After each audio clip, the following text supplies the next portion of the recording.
to this channel. This is Sasi Kumar. So in this video we are going to discuss about the JPSC Combined Assistant Engineer Civil Advertisement number 5 2019 mains examination pattern. ठीक है, तो जैसा कि आप लोग सब जानते हैं अभी 2 दिन पहले क्या है कि जो combined assistant engineer civil and mechanical का जो एग्जामिनेशन हुआ था प्रीलिम्स का, जो कि जनवरी में, ठीक है, उसका रिजल्ट आ चुका है। ठीक है, जो भी कैंडिडेट्स क्वालिफाई हुए हैं फॉर मेंस एग्जाम के लिए, ठीक है, उनका लिस्ट जारी कर चुका है जेपीएससी ने। ठीक है, तो अभी मेंस एग्जामिनेशन का डेट आ चुका है। ठीक है, तो मेंस एग्जाम होने से पहले क्या है कि वो जो हम लोग एप्लीकेशन किए थे फर्स्ट टाइम पे, उस एप्लीकेशन को hard copy along with required documents के साथ में सेंड करना है। ठीक है, जो कैंडिडेट्स क्वालिफाई किए हैं, तो उसमें हम लोग देखने वाले हैं कि जो भी ऑनलाइन एप्लीकेशंस था उस एप्लीकेशन के साथ में क्या क्या डॉक्यूमेंट सेंड करना है।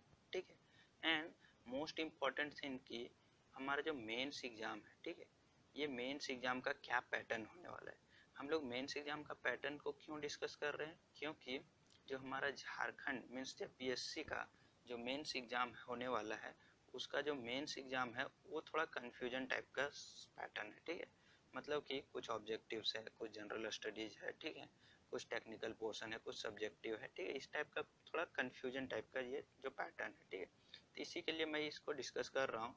और इसके अलावा अगर हम लोग देखें तो जो हमारा एग्ज़ाम होने वाला है, ठीक है, वो 7 to 9 सितंबर का डेट अभी दिया हुआ है। ठीक है, तो ये मान के चलिए कि ये एग्ज़ाम अभी 7 से 9 सितंबर के बीच में हो जाएंगे।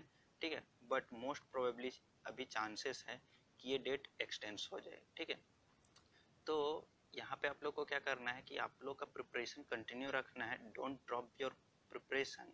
ओके, कंटिन्यू रखिए अपना प्रिपरेशन को। मान के चलिए 7 to 9 को ही सितंबर को ही होने वाला है। ठीक है, बट ऐसा चांसेस है कि वो एक्सटेंड हो जाए ड्यू टू कोविड-19 सिचुएशन। ओके, तो चलिए हम लोग सबसे पहले देखते हैं जो हमारा मेंस एग्ज़ाम का पैटर्न है वो क्या होने वाला है। ठीक है, उसके बाद हम लोग देखेंगे डॉक्यूमेंट्स रिक्वायर्ड, राइट। तो देखिए हमारा जो सिविल इंजीनियरिंग का पेपर होने वाला है। ठीक है, तो सिविल इंजीनियरिंग में क्या है, हमारे 5 पेपर्स में एग्ज़ाम होना है। ठीक है, तो 5 पेपर्स कैसे होने वाला है। जो हमारा फर्स्ट पेपर होगा, ठीक है, जनरल एबिलिटी टेस्ट। तो इस जनरल एबिलिटी टेस्ट में क्या क्या पूछने वाला है, वो जनरल इंग्लिश पूछने वाला है। ठीक है, और जनरल स्टडीज पूछने वाला था। जनरल स्टडीज में क्या आने वाला है, आपका current affair, geography, history, economics, polity, ठीक है, और इंग्लिश।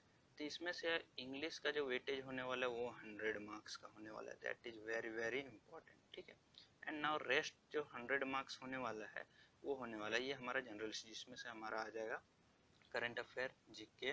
ठीक है, तो ये दोनों मिला के क्या हमारा जो फर्स्ट पेपर होने वाला है वो 200 मार्क्स का होने वाला है। क्लियर है, right.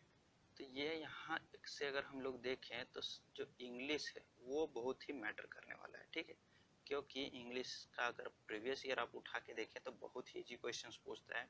Clear. Now second thing is जो हमारा ऑब्जेक्टिव होने वाला है वो सिविल इंजीनियरिंग पेपर 1 2 आवर का होने वाला है, ये भी 200 मार्क्स का होगा। ठीक ना, सिविल इंजीनियरिंग पेपर 2 ये भी 2 आवर्स का होने वाला है, 200 मार्क्स का। ये जो तीनों है ये तीनों हमारा जो होने वाला है ऑब्जेक्टिव होने वाला है। ठीक है, ऑब्जेक्टिव मीन्स आपका ये क्वेश्चंस रहेगा। ठीक है, क्वेश्चंस के 4 ऑप्शंस रहेंगे, उसमें से 1 आंसर इज द करेक्ट रहेगा। ठीक है, आप लोग को चूज करना है करेक्ट। नाउ जो सेकंड सेक्शन है, ठीक है, ये हमारा कन्वेंशनल पेपर है। ये जो कन्वेंशनल पेपर है, ठीक है, इस कन्वेंशनल पेपर में हमारा फिर से सिविल इंजीनियरिंग 1 जो होने वाला है 3 आवर का। ध्यान दीजिए यहाँ पे सारा जो था ये 2 आवर्स का था, ये हमारे पास यहाँ 3 आवर्स का होने वाला है 200 मार्क्स का। और ये जो होने वाला है कन्वेंशनल मीन्स कि इसमें क्या है क्वेश्चंस मिलेगा।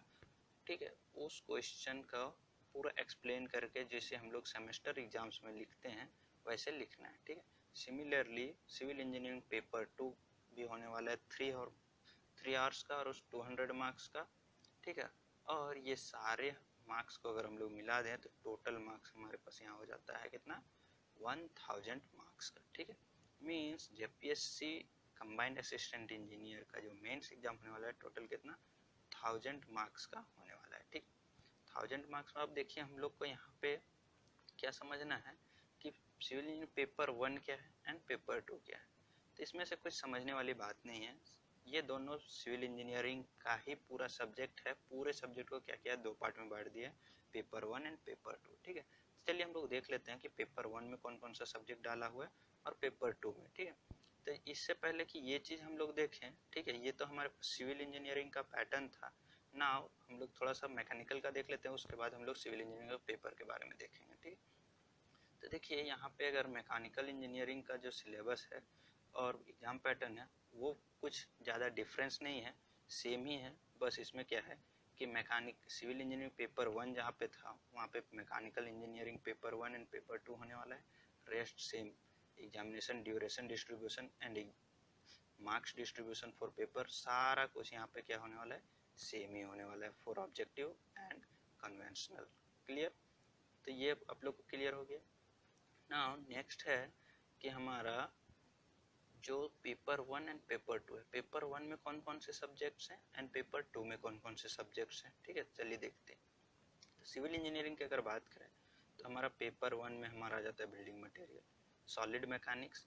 ये हमारा सॉलिड मैकेनिक्स क्या है, स्ट्रेंथ ऑफ मटेरियल है, जिसको सोम्स हम लोग के नाम से भी हम लोग जानते हैं। ठीक है, ज़्यादातर यूनिवर्सिटीज़ में सोम के नाम से फेमस है, बट इसी को सॉलिड मैकेनिक्स भी बोला जाता है। ठीक है, ना थर्ड है स्ट्रक्चरल एनालिसिस, फोर्थ है स्टील स्ट्रक्चर, जिसको बहुत सारे यूनिवर्सिटीज में बोलते हैं डिजाइन ऑफ स्टील स्ट्रक्चर और simply steel structure, right. Fifth में क्या है, आरसीसी एंड मशीनरी स्ट्रक्चर। ना सिक्स में है सीपीएम एंड पर्ट, और इसको सिंपली जो है सीपीएम और पर्ट ना बोल के सब्जेक्ट का नाम बोला जाता है कंस्ट्रक्शन प्लानिंग एंड मैनेजमेंट। ठीक है, ना अगर पेपर 2 की बात करें, ठीक है, तो पेपर 2 में हमारे पास है fluid mechanics and open channel flow. ठीक है, तो देखिए यहाँ पे ध्यान दीजिएगा, ये जो फ्लूइड मैकेनिक्स है इसमें क्या है, फ्लूइड मशीनरी इंक्लूड है। क्लियर, और सेकंड पेपर है हमारे पास वाटर रिसोर्स इंजीनियरिंग, जो कि हमारे पास है इरिगेशन इंजीनियरिंग है। ठीक है, इरिगेशन इंजीनियरिंग को ही यहाँ पे वाटर रिसोर्सेस इंजीनियरिंग से लिखा गया है। ठीक है, अगर एक्चुअली में देखा जाए तो वाटर रिसोर्स इंजीनियरिंग के अंदर में 2 पार्ट आता है हमारा। पार्ट 1 होता है engineering hydrology and second part होता है इरिगेशन इंजीनियरिंग। बट अगर आप जेपीएससी के सिलेबस में देखेंगे तो सिर्फ उसने क्या किया है, irrigation engineering and hydraulic structure को वाटर रिसोर्सेज इंजीनियरिंग से दिया हुआ है एंड इंजीनियरिंग हाइड्रोलॉजी को अलग से दिया हुआ है। ठीक है, तो इसमें से कोई आप लोग को टेंशन लेने वाली बात नहीं है। ठीक है, सेम ही चीज़ है, सब चीज़ आप लोग पढ़े हुए हैं। नेक्स्ट है इन्वायरमेंटल इंजीनियरिंग एंड उसके बाद है हमारे पास जियो टेक्निकल इंजीनियरिंग, जिसमें से सॉइल एंड फाउंडेशन आ जाएगा। नाउ नेक्स्ट है surveying and the last thing is transportation engineering. ठीक है, तो यहाँ से आप लोग देखिए पेपर 2 में लिटिल बिट मोर सब्जेक्ट्स हैं एज कम्पेयर टू पेपर 1। ठीक है, तो यहाँ पे पेपर 2 को आप लोग को थोड़ा मेहनत करके पढ़ना है, ज़्यादा टाइम दे के पढ़ना है। ठीक है, एंड पेपर 1 को थोड़ा सा कम टाइम का डिस्ट्रीब्यूशन करना है। ठीक है, तो यहाँ से मैं एक चीज़ और एनालिसिस कर सकते हैं आप लोग। ठीक है, प्रीवियस ईयर देखने के बाद आप लोग को पता चलेगा कि जो हमारा कन्वेंशनल पेपर होने वाला है, ठीक है, तो कन्वेंशनल पेपर का अगर बात करें तो कन्वेंशनल पेपर में आप लोग को किसको ध्यान देना है ज़्यादा, किसको ज़्यादा पढ़ना है। ठीक है, तो मैं ये चीज़ भी अभी डिस्कस कर रहा हूँ। तो यहाँ से देखिए, कभी भी आप कन्वेंशनल पेपर के प्रिपरेशन में, ठीक है, स्टील स्ट्रक्चर एंड आरसीसी को मत इन्वॉल्व कीजिए अकॉर्डिंग टू मी। क्यों?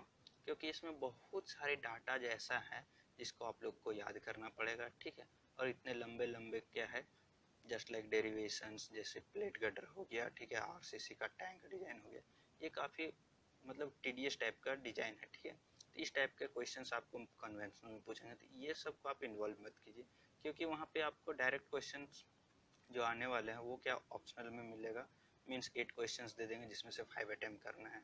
ठीक है, इस तरह से मिलेगा, तो ये दोनों को इन्वॉल्व मत कीजिए। इसके अलावा आप लोग को ज़्यादा ध्यान देना है कौन सा, environmental engineering, Jio technical engineering and fluid mechanics, ये 3 में ज़्यादा ध्यान देना, क्योंकि ये तीनों सब्जेक्ट का जो कन्वेंशनल में है वेटेज ज़्यादा होता है। ठीक है, और इसके बाद open channel flow, transportation, right, and engineering hydrology, irrigation. ठीक है, ये सब चीज़ों से आप सेकेंड प्रायोरिटी दें। ठीक है, फर्स्ट प्रायोरिटी किसको देना है, जियो टेक्निकल, इन्वायरमेंटल एंड फ्लूइड। ठीक है, आफ्टर दैट आप लोग को देना है किसको, open channel flow, water resource engineering, transportation engineering या सॉलिड मैकेनिक्स, स्ट्रक्चरल एनालिसिस, ठीक है, और सर्वेइंग सबसे लास्ट में आप लोग देख लीजिए। फॉर द कन्वेंशनल, मैं जब भी ये पैटर्न बता रहा हूँ आप लोग को ये चीज़ फॉलो करना है सिर्फ कन्वेंशनल का प्रिपरेशन के लिए, ठीक है। बट अगर बात रहा ऑब्जेक्टिव का, तो ऑब्जेक्टिव में नो कॉम्प्रोमाइज, आप लोग को सारे चीज़ों को इक्वलशिप पढ़ना है, क्योंकि वेटेज यहाँ पे ऑलमोस्ट सारे सब्जेक्ट्स का सेम ही होने वाला है, ठीक है। But according to your convenience, ठीक है, आप लोग को जो सब्जेक्ट इजी लगता है उसको आप लोग पहले पढ़िए, ठीक है, जो टफ लगता है वो बाद में पढ़िए, ठीक है, बट पढ़ना सबको है। क्लियर?